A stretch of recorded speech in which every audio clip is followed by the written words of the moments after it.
예, 반갑습니다. 오늘은 한국종교인연대 117차 평화포럼이 되겠습니다. 오늘 평화포럼의 주제는 미래사회와 종교의 역할입니다. 여기에 발제자로 두 분 모시고 또 토론자 두 분을 모시겠습니다. 발제를 해주실 분은 미래사회 종교역학의 진방주 목사님입니다. 현재 동마교회 목사님으로 계십니다. 인사하시죠. 예, 안녕하세요. 네, 두 번째 발표자는 지금 현재 철원에 계시는데요. 줌으로 이렇게 인사 올리도록 하겠습니다. 한국 기독교 성찰적 비판과 미래 과제를 주제를 가지고 이충재 사무총장님께서 국경선 평화학교 사무총장님께서 해주시겠습니다. 인사 해주시죠. 안녕하세요. 감사합니다. 네. 예, 토론은 우리 한국교육개발원의 감사로 계신 송현석 감사님 모셨습니다. 예, 초청해 주셔서 고맙습니다. 네, 가톨릭 동북아 평화연구소 강문수 박사님 모셨습니다. 네, 만나 뵙게 돼서 반갑습니다. 네, 오늘 토론은 발표는 15분에서 20분 정도 해주시고요. 토론은 7분에서 10분 정도 해주시면 감사하겠습니다. 네, 그럼 미래사회와 종교의 역할에 대해서 진방주 목사님께서 발제를 해주시겠습니다. 예, 만나 뵙게 돼서 반갑습니다. 오늘 저는 오늘의 사회와 미래 사회에 대해서 두 번째는 미래 사회에서의 종교의 역할에 대해서 나눠서 발표하겠습니다. 우선 오늘의 사회와 미래 사회를 종합해 보면 오늘날 우리 사회는 정말 그 위기의 시대를 맞이하고 있습니다. 다 아시다시피 최근에 러시아의 우크라이나의 침공으로 시작된 전쟁은 온 지구촌을 소용돌이로 이렇게 몰아넣고 있습니다. 예측 불허의 국면을 맞이하고 있고 또 유럽과 러시아 관계뿐만 아니고 아시아에서도 미국과 중국과의 관계 속에서도 미래 사회가 과연 올 것인가 라는 예측 불허의 그런 위기 시대를 맞이하고 있습니다. 기후 위기에 따른 지구 종말 이야기들도 많이 회자되고 있고 그런 가운데 또 금융 자본들과 세계적 대기업들이 합의하였던 ESG 환경사회 지배구조 경영도 최근 들어서 또 후퇴할 조짐을 보여주고 있습니다. 며칠 전인 지난 10일 한겨레 신문사가 개최한 2022년 아시아 미래 포럼에서는 주제를 분열과 배제의 시대, 새로운 신뢰를 찾아서라고 정했는데 분열과 고려에 빠진 인류를 구할 신뢰의 DNA를 복원하자고 내걸었었습니다. 이번 포럼에서 다음과 같이 오늘 사회를 세계를 진단하고 있습니다. 인류의 역사에서 신뢰는 인간의 삶을 풍요롭게 했다. 신뢰가 탄탄하게 쌓이면서 협업과 창조의 범위가 확장되고 새로운 기회가 열렸다. 미지의 대상을 서로 믿게 되는 과정에서 혁신이 생겨났다. 신뢰는 갈등을 완화하고 통합을 강화한다. 신뢰를 바탕으로 사회는 더욱 포용적이고 개방적이 된다. 민주주의는 이러한 과정을 통해 발전해왔다. 하지만 전통적인 신뢰기관들이 처한 현실은 암담하다. 정치를 통해 공익을 추구해왔던 정당은 전 세계 어느 나라 할 것 없이 신뢰가 붕괴된 상태다. 집권 정당의 정책을 반영하는 정부도 마찬가지다. 정치인과 관료들이 경제적, 사회적 불평등 해소에 나설 것이라는 기대는 사라진 지 오래다. 인간의 자유와 권리를 수호하는 임무를 위임받은 사법부도 점점 신뢰를 잃고 있다. 권력자 엘리트를 감시해야 하는 언론도 심각한 상황이다. 이와 같은 신뢰 위기 사회 속에서 상호 관용과 이해, 자제, 타협, 돌봄, 온정, 공동체와 같은 가치에 더욱 친숙해져야 한다고 발표자들은 주장하고 있다. 분열과 고립을 넘어 상생의 미래로 가기 위해 새로운 길을 찾자고 천명하고 있었습니다. 그런데 과연 이런 상생의 미래가 올 것인가 하는 질문 속에는 낙관적으로 보기 어려운 아주 어두운 면들이 너무나 많은 것이 오늘 현실이라고 할 수 있습니다. 이러한 가운데 미래학자인 제레미 리프킨은 우리를 멸종 사건으로 몰고 간 진보의 시대는 저물고 회복력의 시대가 떠오르고 있습니다. 회복력의 시대는 인류를 비롯하여 지구의 생명을 재생시킬 수 있는 두 번째 기회일지도 모릅니다고 주장하고 있습니다. 회복력의 시대라는 책을 통해서 이렇게 주장하고 있습니다. 그는 효율성 맹신이 지구 멸종을 초래하였고 이제는 생명을 되살릴 회복력의 시대라고 이 책에서 제시하고 있습니다. 그동안 효율성은 신성이자 복음처럼 취급되어 왔습니다. 효율성 세계관을 지탱해온 왜곡된 시간과 공간에 대한 개념을 바로잡는 것은 회복력 시대로의 선결 조건이다. 리프킨에게 회복력은 원상복귀가 아니라 그건 이미 불가능하다고 말하면서 회복력은 자연과 인간의 끊어진 관계를 복원하는 것이고 자연과 인간 간의 상호작용에 참여하는 것이라고 주장하고 있습니다. 어쨌든 간 미래사회는 현실 사회의 반영이자 연장선 속에 있습니다. 특별히 한국 사회의 미래는 참으로 낙관하기 힘든 것이 현실입니다. 현실 사회를 극복하는 가운데 미래는 올 수 있지만 현 사회의 문제들을 극복하지 못한다면 새로운 미래는 오지 않는 것이고 현실 사회의 연장에 불과한 것입니다. 특별히 기후위기를 맞이하면서 세계적인 미래학자들이 세계 전체를 지구의 종말까지도 언급하고 그러고 있는데 그 위기를 극복하기 위한 여러 가지 대안들이 나오고 있는데 그걸 위해서 전 인류가 실천을 한다면 미래가 낙관적으로 올 수 있지만 실천하지 않는다면 지구라는 별 자체가 사라질 위기를 맞이할 수밖에 없는 것입니다. 그런 가운데 우리 한국 사회의 현 현실은 더욱더 많은 어려운 가운데 있습니다. 지구의 미래를 논하기 전에 한국 사회는 여러 질곡 속에 빠져 있는데 한국 사회의 가장 큰 문제는 무엇보다도 먼저 불신 사회 속에서 소통의 부재라고 할 수가 있습니다. 지난 10월 29일 이태원 참사는 불신 사회와 소통의 부재가 빚은 대참사입니다. 작은 소리에 귀 기울이지 않는 불신 사회와 듣지 않고 소통이 일어나지 않는 사회의 반영이라고 할 수 있습니다. 4시간 전에 위험하다고 압사당할 것 같다는 그러한 작은 소리들이 20여 번이나 있었지만 수많은 위험하다는 소리들이 있었지만 이 소리들을 듣고 응급조치를 취해야 하는 공적 기관들 모두 듣지 않고 차단되어 있었습니다. 위험하다는 징후가 있었고 예방해야 한다는 예측이 있었음에도 전혀 대책을 세우지 않았던 것입니다. 소통이 일어나지 않는 신뢰 부재 사회에 응축된 모순이 폭발한 것입니다. 대통령부터 공직을 맡은 정부 관료들이 작은 소리와 백성들의 소리를 들으려 하지 않기에 빚어진 대참사입니다. 공공기관들, 정부와 입법부와 사법부와 언론들, 기업들 모두가 신뢰를 잃어버린 지 오래되었습니다. 심지어는 종교기관들까지도 신뢰하지 않는 세상이 되었습니다. 경청하고 작은 소리를 소중히 여기며 가난하고 병들고 아파하는 사람들의 신음소리는 들리지 않는 세상입니다. 두 번째로 물질, 특별히 돈 중심의 사회로 빠져든 것입니다. 천민적 자본주의 첨단을 걷고 있습니다. 윤리가 없는 자본주의는 효율성이란 미명하에 효과가 없으면 존재 가치가 없는 물신사회가 지배하게 되었습니다. 이로 인해 인간과 생명의 존엄성은 찾아보기가 힘든 사회 현실이 되었습니다.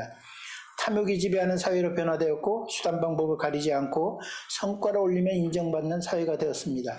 사랑의 나눔과 상호 간의 신뢰의 미래의 희망은 자취를 감추어 가고 있습니다.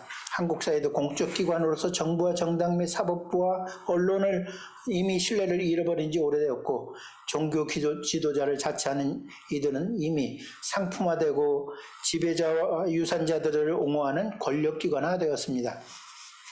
세 번째는 지난 세기의 가치에 매몰되고 사로잡혀 있습니다. 반공 이데올로기가 제국주의 일본의 잔재를 극복하지 못한 연유로 그 희생양이 되어 이데올로기의 포로가 되고 전쟁도 불사하는 듯한 광기에 사로잡혀 있고 민족의 자주성과 주체성 상실의 위기에 처해 있는 점입니다. 반공과 좌우의 패러다임 속에 갇혀 새로운 미래로 나아가는 걸림돌이 되고 있습니다. 평화의 새로운 세계를 열어나가야 함에도 더 전진하지 못하고 있는 것입니다. 네 번째는 개인주의와 사적 이익의 극대화에 따른 공정성의 상실과 공동체의 붕괴를 가져왔습니다. 공공의 이익과 공동체의 발전은 사라지고 사적 이익 극대화를 위한 투기공학으로 변질되었습니다. 공공의 자산이어야 할 토지와 주거 생활을 위한 집은 아파트 투기와 땅 투기로 투기 자본화되어 공공성을 상실하고 공동체 파괴를 앞당긴 대표적인 형태입니다. 이와 같은 파국을 초래한 현실 문제를 극복하지 않고서는 미래 사회의 희망은 그려볼 수가 없습니다. 우리 모두가 꿈꾸는 미래 사회는 오늘의 문제들이 극복되고 모두가 함께 어우러지고 공생공존하며 서로 협동하고 사랑과 나눔이 있는 세상, 인간과 자연과 동식물이 함께 어울려 함께 손잡고 춤추는 세상입니다. 그렇다면 미래 사회에서의 종교 역할은 무엇인가 하는 것입니다. 한국의 종교사회는 아름다운 전통을 가지고 있습니다. 다종교, 다문화 사회 속에서 서로 협력하고 존중하며 함께 공존하며 새로운 미래를 향해 공동으로 노력하는 아름다운 모습은 일제기 3.1 독립운동에서부터 활짝 꽃을 피웠습니다. 암울한 식민지 속에서 민족의 독립을 위해 만세를 외치며 협력하였던 천도교와 기독교와 불교의 모습은 한국 사회의 역사 속에서 종교의 주된 사회적 역할이자 해방된 조국을 향한 종교의 역할이었고, 백성들의 신음소리를 듣고 하늘과 땅의 소리를 듣고 실행하는 종교의 역할이었습니다. 그렇다면 암울한 작금의 한국 사회 현실 위기 속에서 미래의 희망이 있는 한국 사회를 위해서 종교의 역할은 무엇인가 하는 것입니다. 첫 번째, 원활한 소통을 통한 신뢰 사회의 회복입니다. 종교는 인간과 인간, 인간과 자연뿐만 아니라 인간과 신과의 소통을 추구합니다. 우주 만물과 인간과 자연과 동식물의 미세한 신음소리에도 민감하고 세상에 알지 못하는 신과의 관계 속에서도 하늘의 소리와 땅의 소리와 자연의 소리를 듣는 것이 종교의 세계입니다. 인간과 자연과 우주와 영원한 세상의 소리를 듣고 대화하며 그 아픔을 느끼고 공감하며 함께 아파하고 치유해 나가야 합니다. 소통의 부재로 인해 신뢰는 깨어지고 불신은 증폭되는 것입니다. 소통이 막혀있고 듣지 못하는 사회 속에서 서로 통할 수 있도록 듣는 사회로 나아가는데 종교의 역할을 증대시켜 나가야 합니다. 두 번째, 탐욕사회를 변화시키는 것입니다. 각 종교마다의 본질을 추구하여 인간과 세상의 우주 만물의 이치를 깨닫게 하고 우주 만물의 극히 작은 일부분인 인간됨을 깨우치고 인간의 탐욕으로 망가진 지구촌을 회복하는 데 앞장서는 일입니다.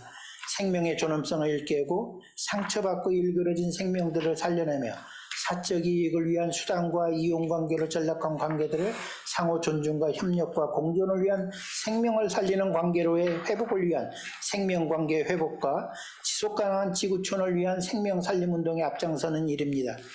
인간의 탐욕을 그치고 사랑과 자비와 도가 세워지고 서로를 위해 존재하는 공존과 상생의 샘물길로 세상을 새롭게 하는데 종교의 역할이 있습니다. 세 번째는 평화의 세상을 이루어 나가는 것입니다.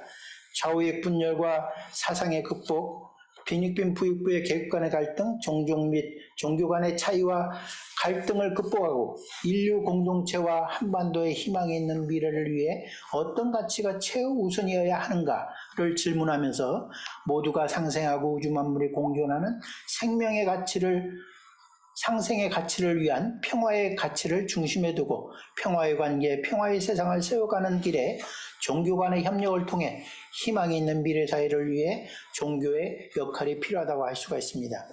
마지막으로 공동체성의 회복입니다. 우리 한 사람 한 사람은 홀로 존재할 수 없고 사람과 사람의 관계 속에서 존재하는 관계적 존재입니다. 또한 인간은 인간 홀로 존재할 수 없고 자연과 우주 만물 가운데 상호 의존하며 관계 속에서 존재하는 것입니다. 관계 속에서 존재하는 우리는 공동체를 배제할 수 없습니다. 공동체의 발전이 나의 발전이고 공동체의 생존이 나의 존재 근거이기 때문입니다. 우주 생명 공동체 관계가 일그러지면 인간의 종 자체가 존재할 수 없는 관계입니다. 인간 사이에서도 이웃과의 관계 속에서 사랑과 섬김의 공동체 관계가 형성될 때 아름다운 인류 공동체를 형성하고 국가 간의 관계나 인간과 자연과의 관계나 공동체적 관계가 형성될 때 지속가능하며 상승하는 생존관계 공동체를 유지할 수 있는 것입니다. 종교야말로 공동체성의 회복과 사랑의 관계, 생명을 살리는 관계의 회복을 위해 더욱더 실천하는 데 앞장서야 합니다. 감사합니다. 네, 감사합니다. 네, 우리 김방규 목사님께서 미래 사회와 종교의 역할에 대해서 오늘의 사회를 네 가지로 지적하시고 또 미래 사회의 역할을 네 가지 방향을 이렇게 제시해 주셨습니다. 네, 감사드립니다. 이어서 우리 한국 기독교의 성찰적 비판과 미래 과제에 대해서 이충재 사무총장님께서 해주시겠습니다. 네, 감사합니다. 2주 뒤면 기독교 절기 중 하나의 대림절이 시작됩니다. 예수 그리스도의 오심을 조용히 침잠하고 묵상하고 또 그 탄생이죠. 성탄을 기다리는 4주간의 여정이 시작되는데요. 이 기간에 우리가 놓치지 말아야 될 한 가지가 있습니다. 당시 사회적 배경에서 예수가 왜 이 땅에 오게 됐을까 하는 이유를 한번 생각해 봤으면 좋겠고요. 오늘을 사는 우리 삶에 대비하는 종교인의 삶의 태도를 가르치고 배워야 한다는 것. 이 기본으로 돌아가자는 것입니다. 이 기간에서 특히 예수의 탄생이 시작되는 성탄에 사실은 그 당시 메시아라고 하는 구원자를 기다렸던 사람들은 하늘에는 영광이요 땅에서는 기쁨이다라는 요 축약된 한마디로 그 그리스도의 오심을 저희 기독교에서는 의미를 부여하고 있습니다. 저는 2022년 대림절을 앞두고 문득 생각을 해봅니다. 10월 29일 대형 참사가 일어난 미세먼지 가득한 서울 한복판에 만일 2000년 전 예수가 이 땅에 오셨다면 오늘 우리와 함께 지금 이 계시다면 어떤 생각을 하고 어떤 메시지를 던질까? 전쟁 연습에 열을 올리는 한미일 군사훈련에 대해 그리고 코로나 확진자 수가 늘어나 대유행이 다시 예측되는 이 상황에 대해 어떻게 말하고 어떻게 행동하셨을까 생각해 봅니다. 21세기 세계 질서가 많이 헝클어져 있고 뒤엉켜 있다는 느낌을 갖습니다. 우리는 신자유주의 세계화에 덫에 걸려서 있고 여전히 국가는 성장해야 하고 발전해야 한다는 목표를 세웁니다.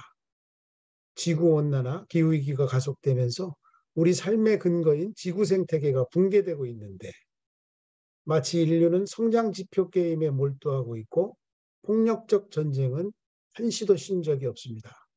한편으로 한국 교회가 사회적 지탄을 받고 있고 교회가 자본에 예속돼 도덕 불감증에 걸린 듯한 인상을 지울 수가 없고 그래서일까요? 저는 예수 그리스도의 오심을 올해 더 깊이 성찰할 수밖에 없는 상황이라고 보고 있습니다.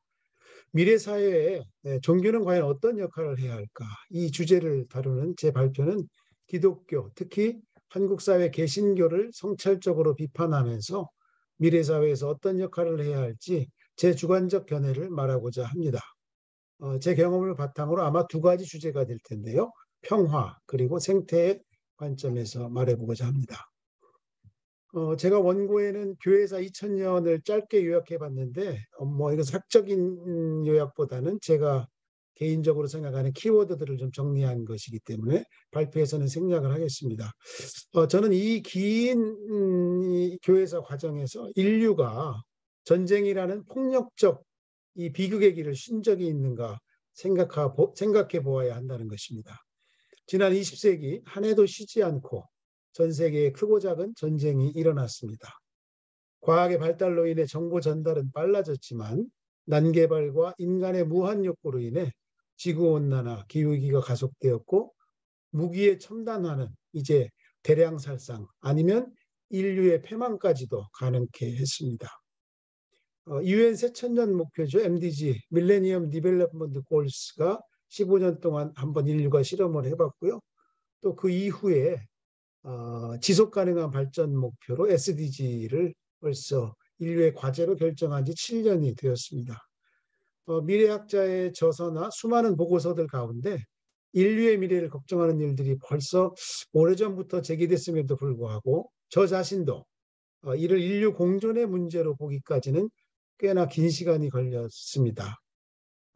제가 알기로는 1972년 로마 클럽의 보고서 성장의 한계가 많은 각성을 요구해 왔지만 여전히 책임 있게 약속을 지켜야 될 강대국들이 기후협약이나 또 심각한 인류 공영의 문제를 외면하고 있다는 게 저는 가장 큰 문제라고 생각하고 있습니다. 50년이 지난 2022년 그 당시 발표되었던 성장의 한계라는 이 보고서는 많은 약점을 갖고 있음에도 불구하고 거기서 제시한 인류 위기 탈출을 위한 해법은 저는 오늘날에도 일정 부분 유효하다고 생각해서 제가 원고에는 소개를 했습니다. 뭐 5가지 그 제안에 대해서 요약한다면 사실은 이제 성장에는 한계에 도달을 했고 인류 사회와 그 주거진 지구 사이에 균형감 있는 지속 가능성을 위해서는 이제는 근본적 시스템의 전환이 필요하다라고 요약할 수가 있겠습니다. 그래서 저는 미래 사회와 종교의 역할을 다룸에 있어서 사실은 꼭 다루어야 될 주제가 첫 번째로 평화라고 생각을 합니다. 함께 평화를 가르치는 미래 사회 종교의 역할이 있어야 한다. 문명을 뽐내던 인류는 이제 행복이라는 단어를 불가능한 말로 전락시키고 말았습니다. 최빈국 부탄과 방글라데시의 행복 지수가 늘 상위권에 속하고 OECD에 진입했다고 늘 우리를 부추겨 스스로 이야기했던 우리 대한민국의 아동 청소년 행복 지수가 OECD 최하위권에 매년 머무르는 상황에서 K-팝, K-필름, K-컬처 이게 전 세계를 강타하면서도 동시에 안전 불감증에 걸려 있는 4.16 참사, 12.9 참사가 일어난 대한민국이라는 이 엄연한 현실 앞에 과연 종교는 어떤 역할을 해야 할까 아주 위중한 시기라고 저는 생각을 하고 있습니다. 제가 오래전 한 20년 됐습니다. 이 대전 YMCA에서 일하던 저는 2003년에 그 당시 노무현 참여정부가 미국의 요청으로 이라크 파병을 결정하고 국회 비준을 얻으려 할 때 육군본부가 있던 계룡대에서 1인 시위를 한 적이 있습니다. 이때부터 저는 지난 20년간 함께 평화라는 슬로건을 애용해 왔습니다. 수많은 단체들은 전쟁으로 얼룩진 20세기를 마감하자는 뜻에서 21세기 인류의 키워드를 생명과 평화로 표현해 왔는데 제가 속해 있는 기독교인의 용어로 말한다면 생명을 풍성하게 하고 화해를 통해 평화를 만드는 일이야말로 하느님이 가장 기뻐하시는 일이다. 저는 이렇게 생각을 하고 있습니다. 제가 일하고 있는 철원, 제가 지금 줌 화면 뒤에 있는 배경이 소이산이라고 하는 저희가 매일 올라서 기도하는 산을 뒤에 이제 배경으로 했습니다. 저 뒤에 보이는 논이 저희 그 민간인 통제구역이 끝나는 선이고 DMZ가 시작되는 선이고요.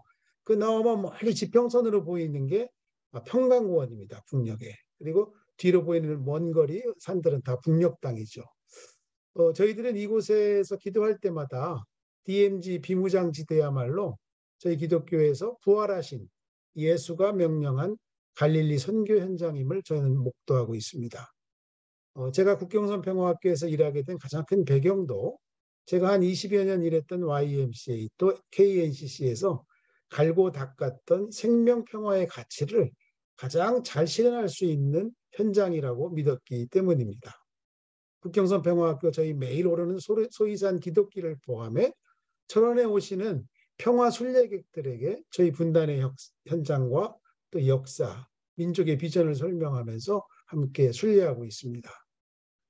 피스메이커들은 한반도 평화통일과 민족 번영의 길을 갈망하면서 또 6.25 한 주간 동안 동서 이 평화길을 걸었는데요.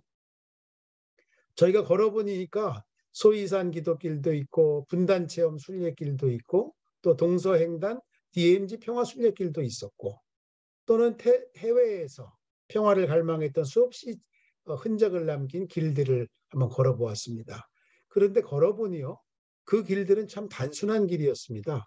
평화를 위해 길을 걷는 것은 때로는 외롭지만 굉장히 보람이 있었습니다. 흥건히 젖은 땀이 뚝뚝 떨어진 자연 그대로의 길이기도 했고 아무도 가지 않은 길을 가면서 눈 덮인 하얀 벌판에 발자국을 내듯이 걸어가기도 했습니다. 그래서 저희가 걸어보니 평화의 길은 길이 아니었지만 걷고 나면 평화의 길이었습니다. 저는 평화를 사랑하는 종교인들이 이 전쟁의 비극, 분단의 아픔 가득한 접경 지역으로 평화 순례 오기를 기대하고 있습니다. 두 번째로 저는 그 미래 종교의 역할을 이야기하면서 두 번째 주제인데요. 제가 주제로 좀 소주제로 정한 대목이 제가 다른 분의 발표에서 이렇게 인용한 구절입니다. 탐욕의 우상을 버리는 생태적 회개 또는 회심이 필요한 시점에서 이것을 가르치는 미래 종교여야 된다. 한 문장을 읽어드리겠습니다. 하나님의 창조 세계 회복을 위해 탐욕이라는 우상 숭배를 버리는 생태적 회개가 필요합니다. 이 말은 WCC 세계교회의 이번 총회가 있었는데요. 8월 30일부터 9월 초까지 독일 칼스루헤에서 열린 WCC 총회의 바이블 스터디를 리드하신 분이 저희 한국의 중앙위원이셨던 배현주 박사님이었습니다. 2013년 WCC 부산 총회 이후 오히려 부자 나라는 더욱 부자가 되고 가난한 나라는 더 가난해지는 부익부 빈익빈 현상이 나타나고 있고 자연과의 정의로운 평화, 저스트피스나 나라들 간 평화, 공동체의 정의로운 평화는 후퇴한 것 같다고 일단 진단을 했습니다. 배 박사는 창조세계 위기 앞에 다음 세대들을 위해서 우리의 자리에서 변화를 만드는 리더가 종교에서 나와야 된다. 그리고 우리가 기독교가 그 역할을 해야 한다며 민중과 일반 시민들과의 관계 속에서 미움을 버리고 화해, 사랑을 실천할 수 있어야 한다. 이렇게 이야기합니다. 그러면서 긍휼의 마음을 가져야 된다. 두 번째로 탐욕이라는 우상 숭배를 척결하는 생태적 회개가 필요하다. 굉장히 강조된 점이어서 제가 오늘 소주제로 좀 다뤄봤고요. 인간과 피조물 전체에 실제적인 사랑을 실천하는 것이 우리 기독교인들의 목표라면서 개인이 꿈을 꾸면 단순한 꿈일 수 있지만 우리가 함께 꿈을 꾼다면 그것은 새로운 현실의 시작이 될 것이다. 이렇게 이야기를 해 주었습니다. 이런 생태적 회개라는 이제 제가 용어를 썼는데 이 시점에 와 있다고 보고 있고요.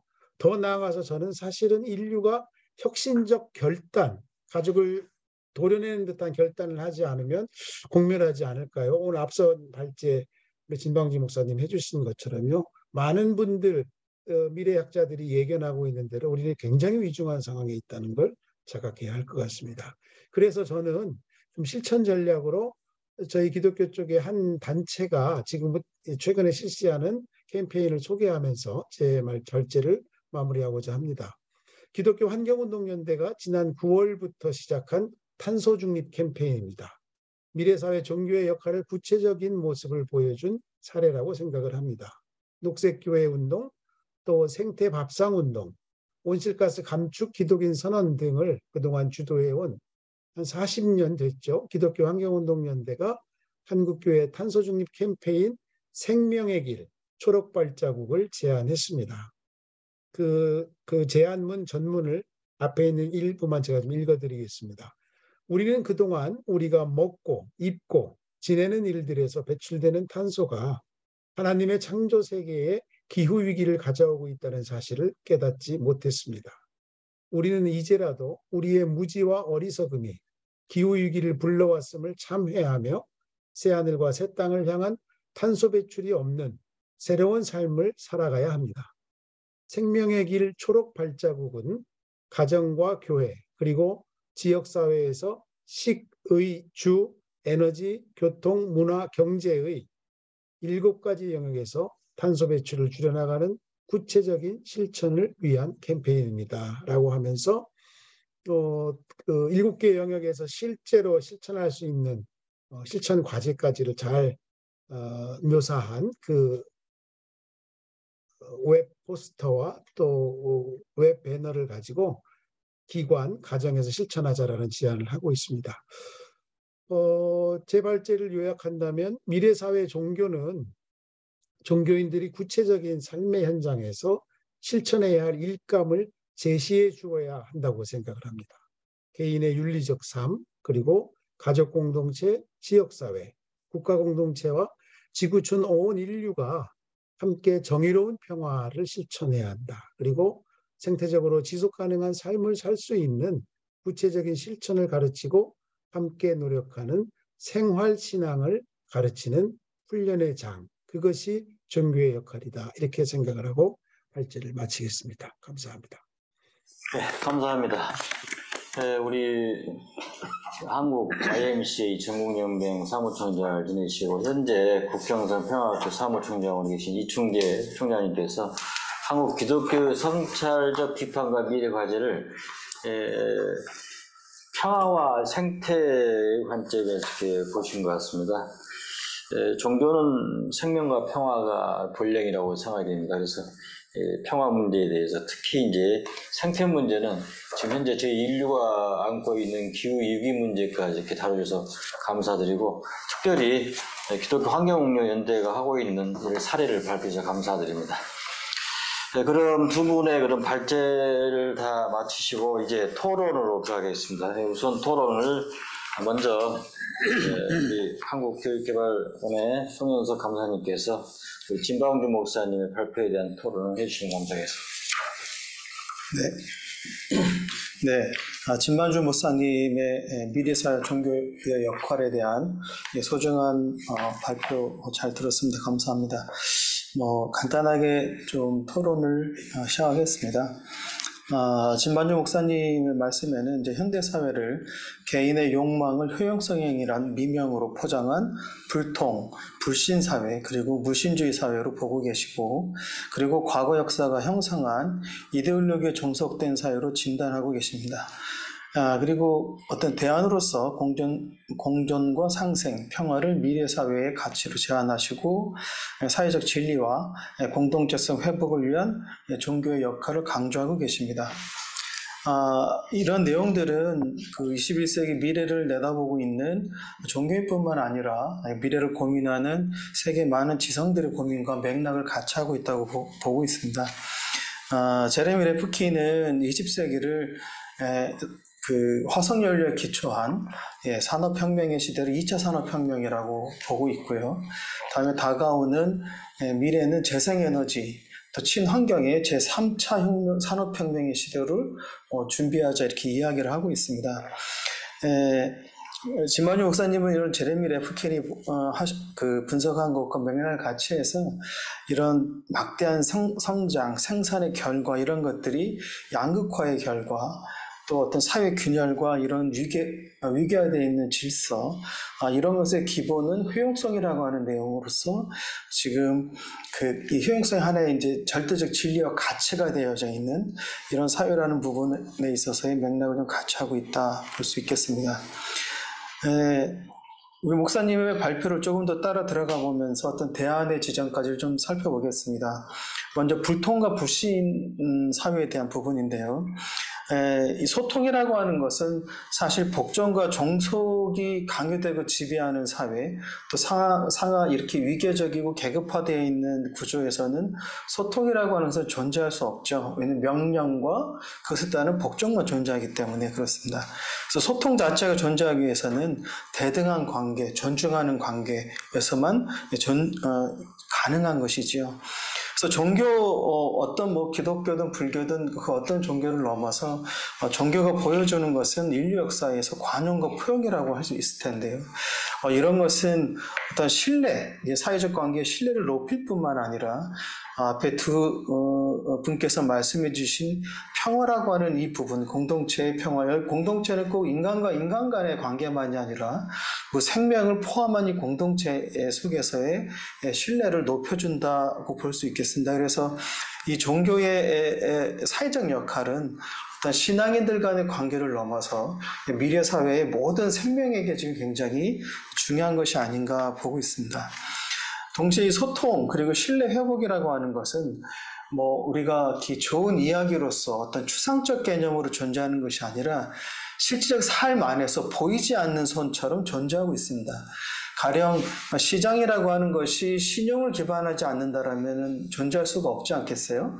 예를 들면 은행에 돈을 빌리면 돈을 갚을 때만이 금융체계가 돌아가는 것인데 이런 신용이 깨질 때는 사실 사회가 존재하기 어렵다는 것이죠.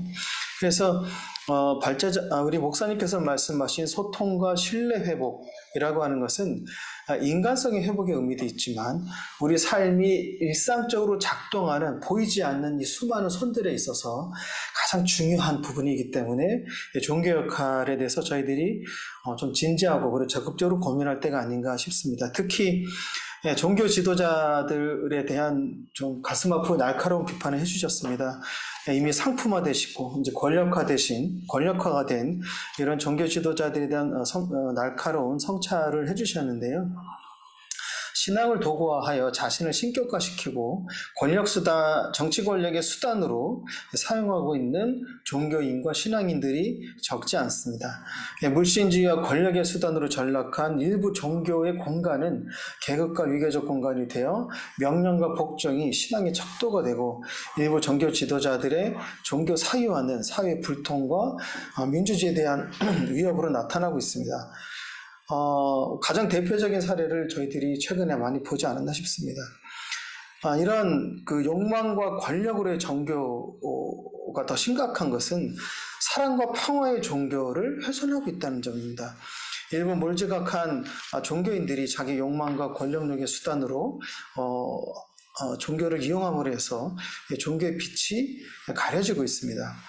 하지만 많은 다수의 종교인들과 종교 지도자들은 계속 성찰과 자성의 메시지를 내고 계십니다만 이런 메시지들이 어떤 그 교회나 사찰이나 성당의 교회의 담장을 넘어서 사회를 밝히는 빛이 되기 위해서는 사랑의 실천이 굉장히 중요하다고 생각하고 있습니다. 앞에 우리 이충재 선생님께서도 이야기해 주신 이런 생명운동, 평화운동에 대한 부분을 우리 발제자님의 이야기 속에서도 맥락을 좀 같이 하고 있다 보여집니다. 특히 과거 사례를 보면은 김대중 대통령께서 그 금융위기를 직면한 상태에서 대통령 취임하면서 엄청난 경제 위기를 극복해야만 했습니다. 신뢰가 무너지고 불신이 가득하고 반목이 가득했을 때 금모으기 운동이 가졌던 의미는 외환을 갚았다는 데 핵심이 있는 것이 아니라 이 사회의 신뢰를 회복시켰다는 데 핵심이 있었다고 생각합니다. 이런 것처럼 사회 구성원들의 마음을 모으는 데 있어서 종교의 사랑의 실천이 갖는 의미가 매우 중요하다고 보고요. 특히 현재 경제적 위기가 심각한 상황에서 이런 종교의 적극적인 사랑의 실천은 사회 전반에 있어서의 소비를 진작시키고 기업이 활동하기 좋아지게 되는 그런 상황에 가장 중요한 보이지 않는 손으로 작용을 할 수 있기 때문에 종교가 보다 사회에 참여하는 이런 부분에 있어서의 어떤 생각의 확장이랄까요? 이런 부분들이 좀 필요하지 않겠는가 싶습니다. 그리고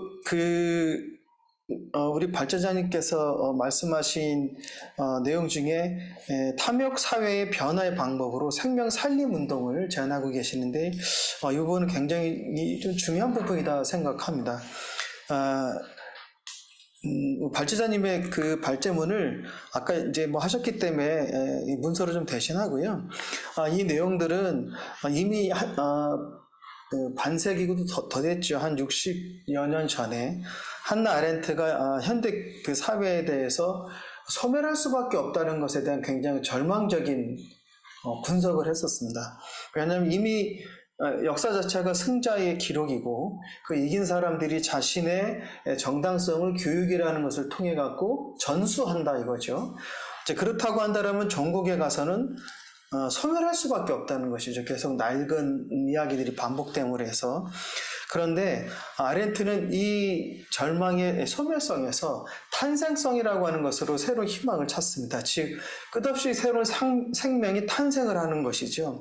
사람을 치면 아이들이 계속 탄생을 함으로 해서 이런 소멸성 자체를 극복할 수 있는 힘을 이야기를 했었습니다.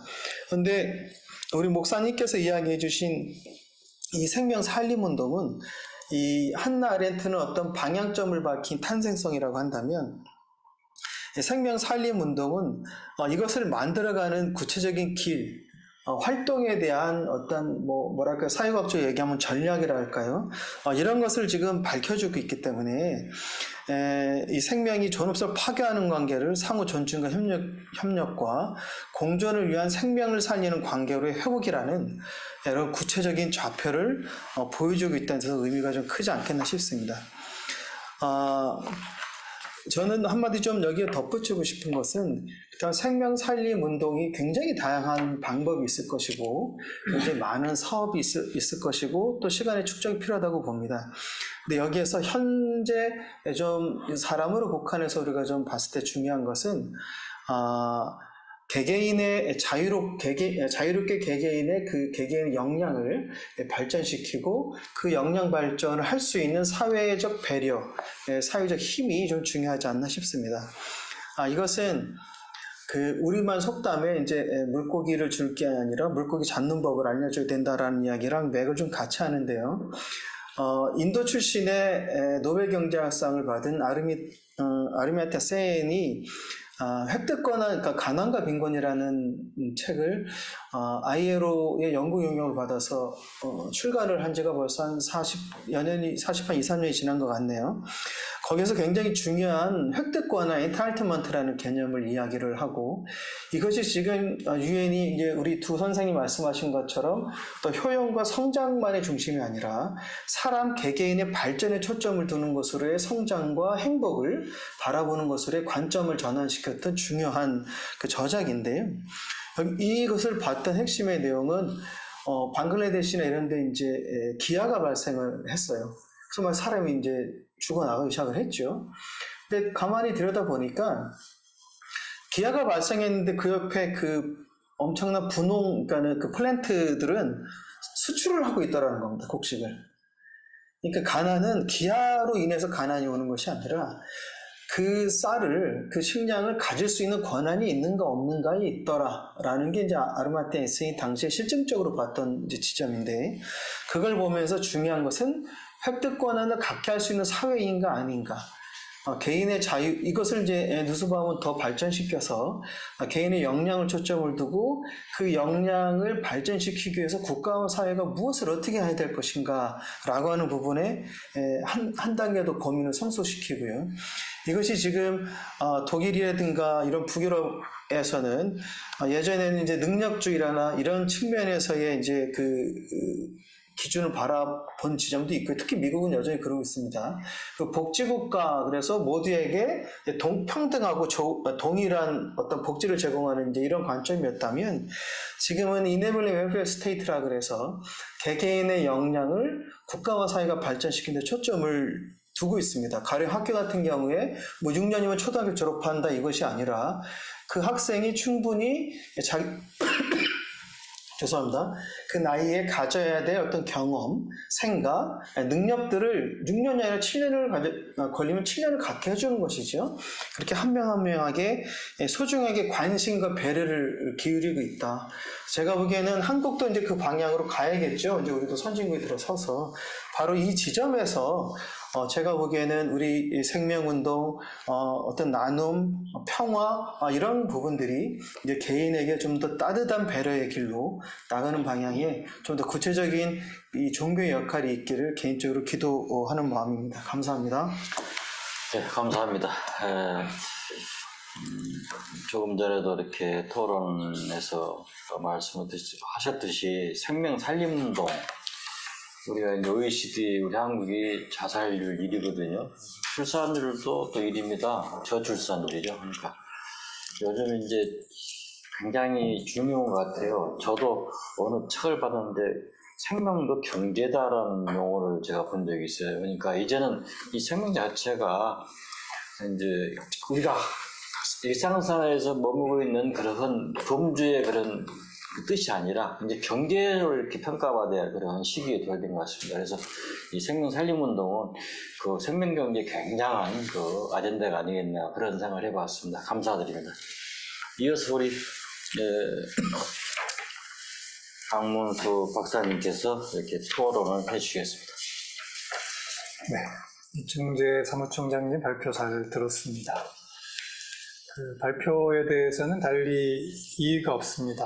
그 한국 기독교에서 WCC와 함께 제가 기억하기로는 이제 87년인가 9년으로 기억하고 있는데 그때 이미 그 JPIC라고 하는 개념으로 21세기에 종교가 가야 할 길, 또 종교가 실천해야 될 과제들을 그때 이미 다 밝혀놓으셨고, 오늘 발표하신 내용도 그 중에 이제 평화와 창조 질서의 보존이라고 하는 그 두 가지 핵심 과제를 미래 종교의 과제로 제시하셨다고 봅니다.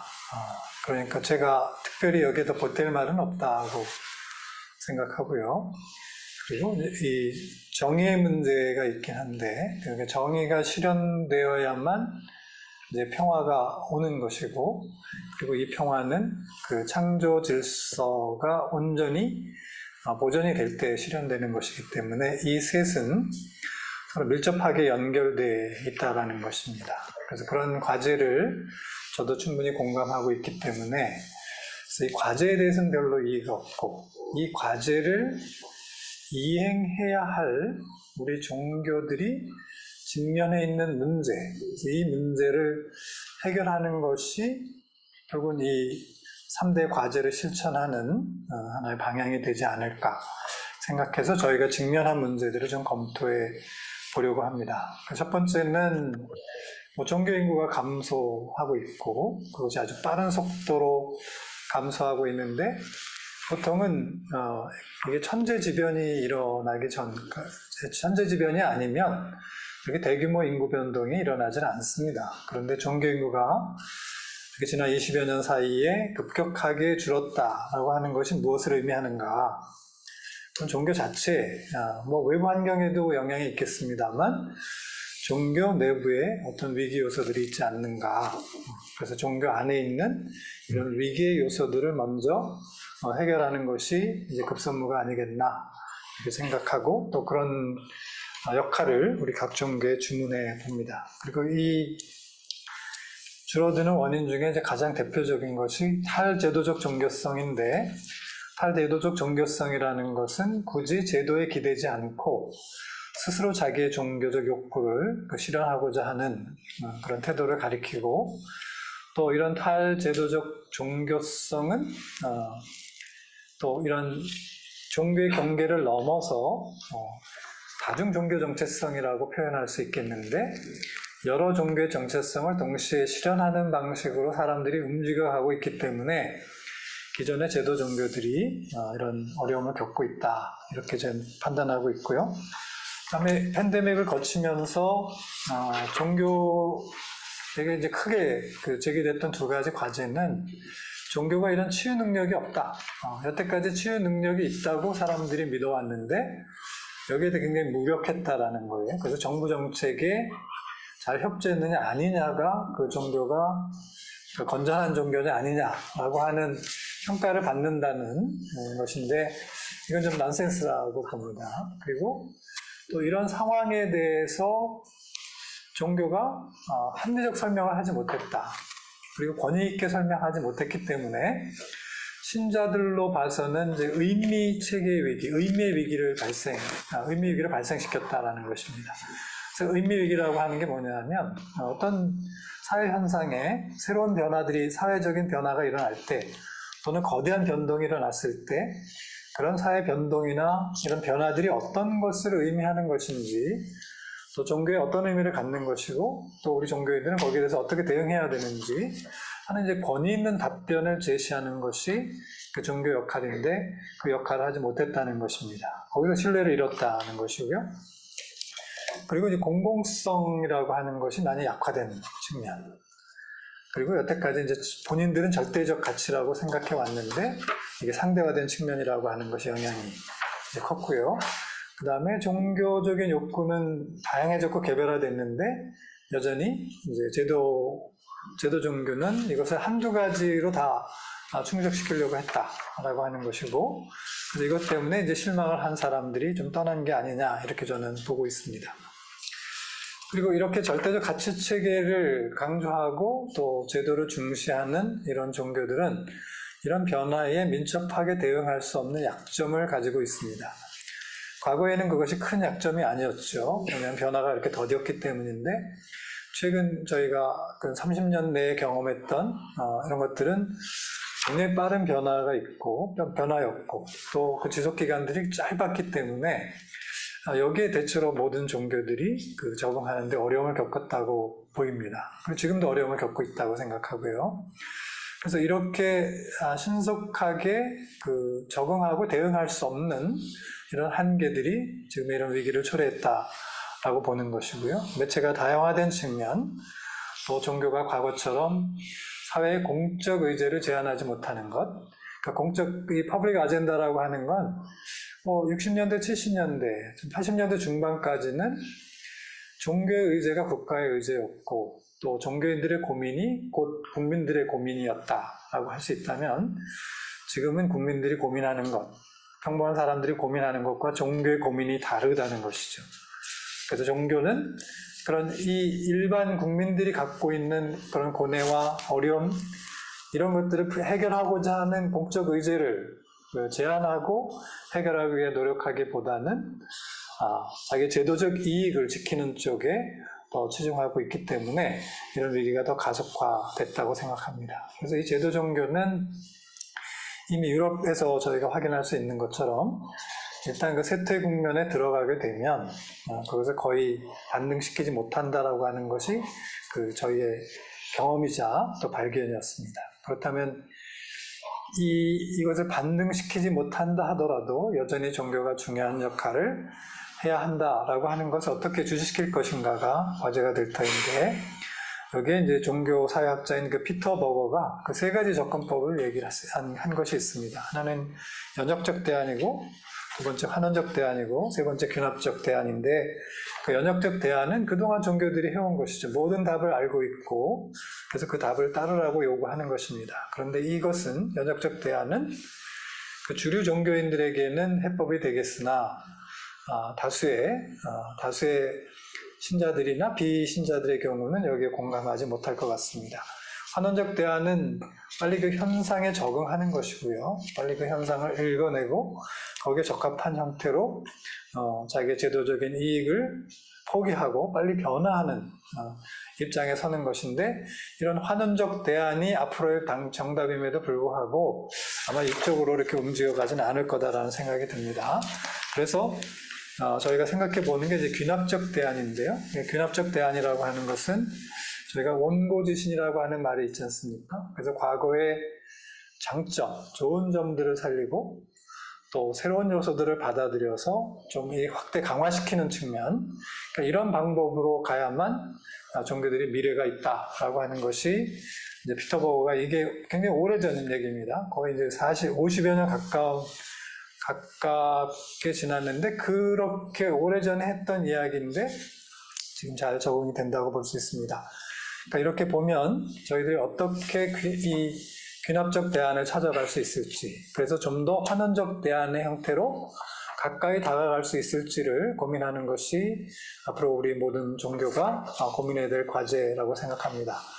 그와 동시에 이런 내부에서 쇄신하고 개혁하는 노력과 함께 이충재 사무총장님이 제안하셨던 것처럼 이런 3대 과제, 정의와 평화, 창조질선의 보존이라고 하는 이 3대 과제를 종교가 과제로 삼고 지금부터 실천해 나갈 때 그래도 종교의 미래는 있을 것이다 라고 보게 됩니다. 그래서 전혀 종교가 어떤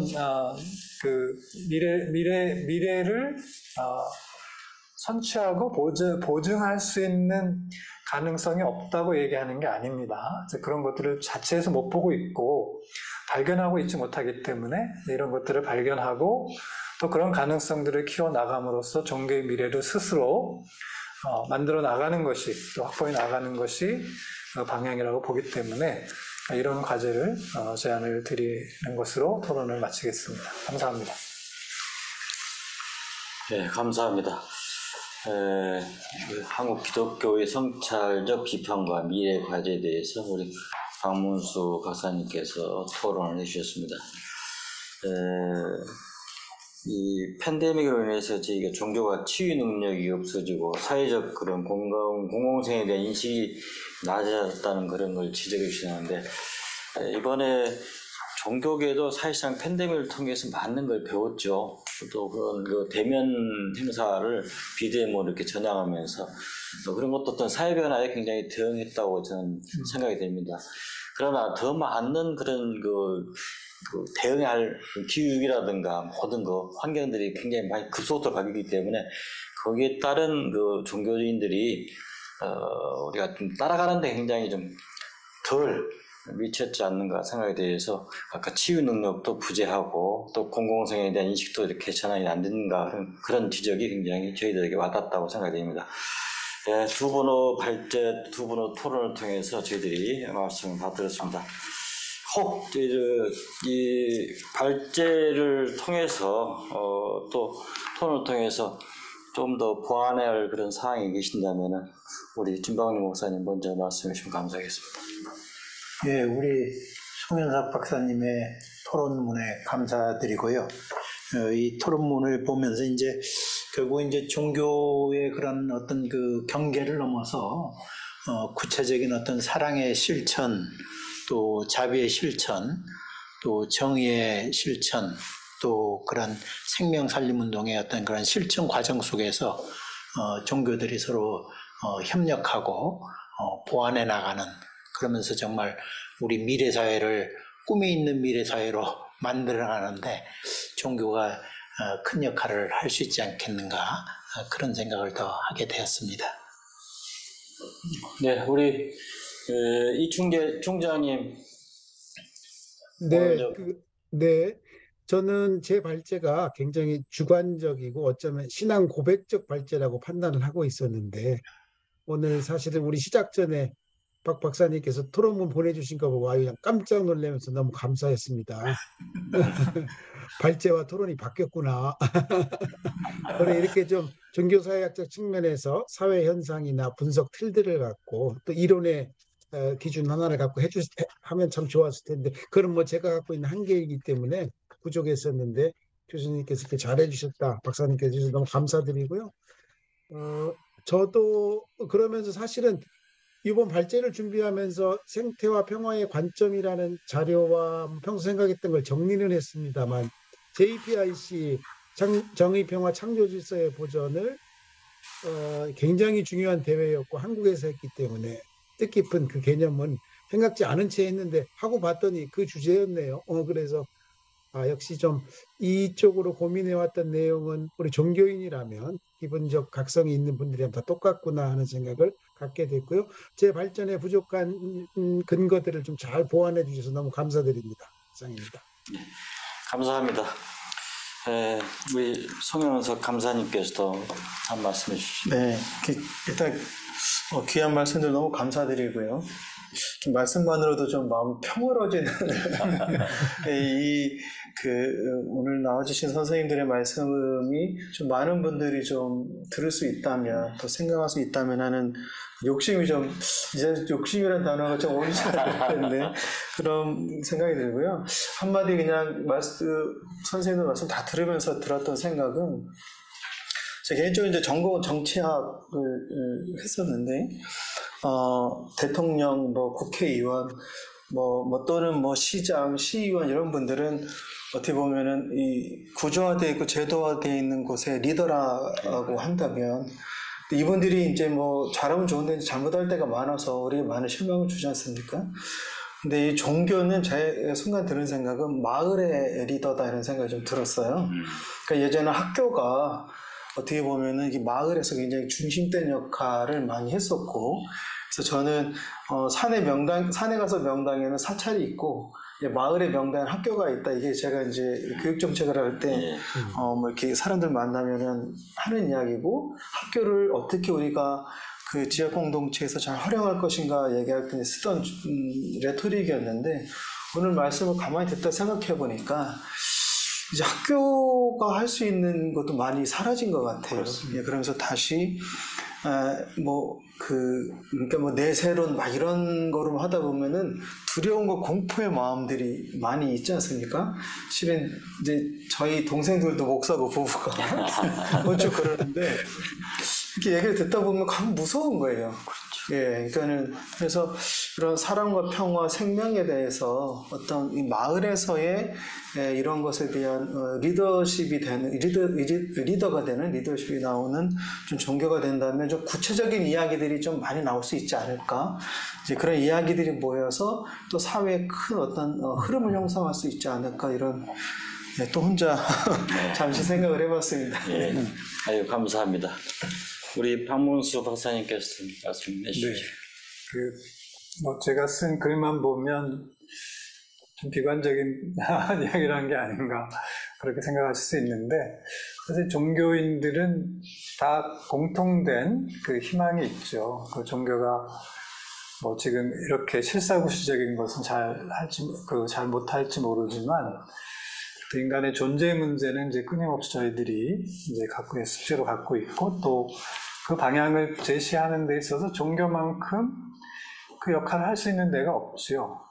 그리고 여전히 공공성이 부족하다고는 하나, 그 사랑 실천에 있어서, 자비를 실천하는 데 있어서 종교인들만큼 또 그렇게 하고 있는 데가 더 드물죠. 그리고 지금은 종교의 위기라고 할 때 그거는 제도 종교의 위기지, 사실 사람들이 종교에 대한 관심이 없다, 또 영성이 없다, 이건 아니거든요. 그러니까 그런 세태의 변화를 저희들이 잘 읽고, 여전히 그 종교에 대한 희망을 포기하고 있지 않는 사람들과 어떻게 같이 갈 것인가, 그런 것을 고민하자는 것이 사실 제가 갖고 있는 이제 이 과제였고, 또 오늘 드리고자 한 말씀도 이제 거기에 있었습니다.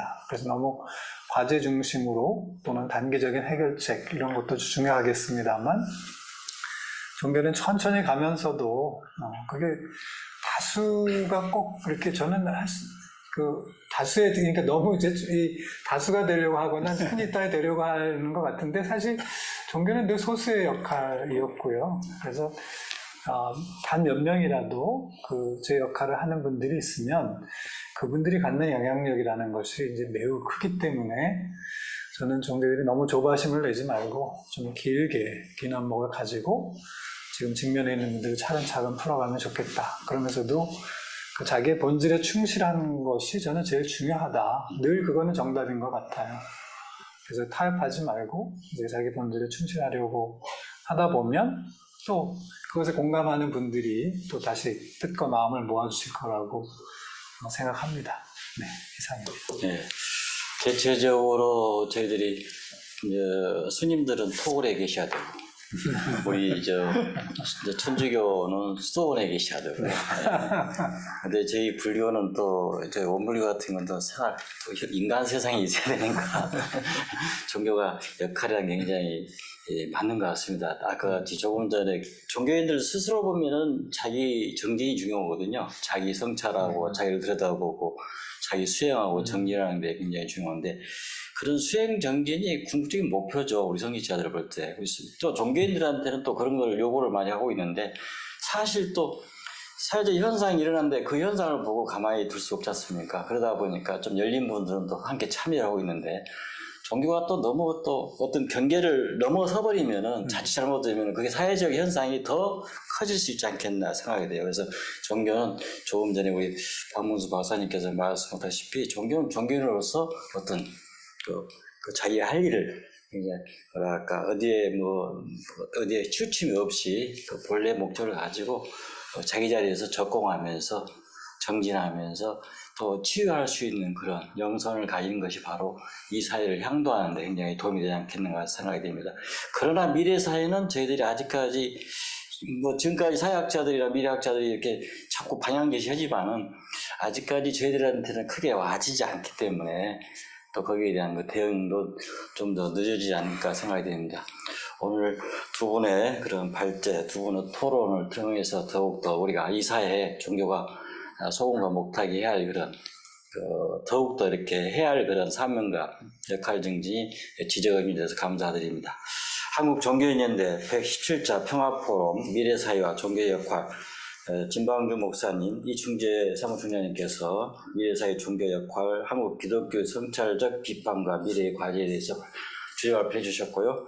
우리 송현석 감사님, 박문수 박사님께서 토론해 주셨습니다. 오늘 토론해 주시고 발표해 주신 모든 분께 감사드립니다. 감사합니다. 감사합니다. 네.